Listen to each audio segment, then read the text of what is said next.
This is another of our hip flexor stretches. It doesn't really matter whether you're using a reformer that's low to the ground or higher up. The essential part of this stretch to start with is that you have your hips level. So what I'm going to do is just push that back leg back until my hips are level horizontally.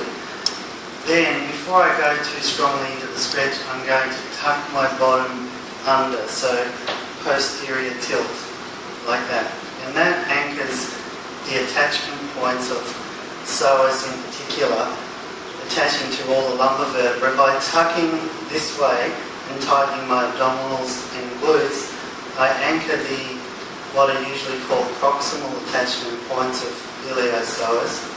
And then, as I lower my hips and this leg is further extended, the stretch just becomes stronger in the front of the hip. So I'm in position, I tuck, contract my glutes and abdominals, and then slowly lower your hips. Think of sinking your hips down towards the floor, and as you do that, this leg will be extended this way.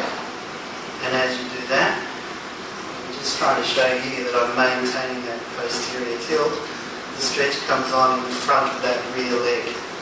The contraction is the same as for the other hip flexor stretches. Push your back knee and foot down. 1, 2, 3, 4, 5. Tuck again. Lower your hips further, but maintain a vertical trunk if possible. Some of the common mistakes here are that people lean forward, and then of course the hip flexor muscles are brought closer together. Each end is brought closer together as you lean forward, so make sure you stay vertical.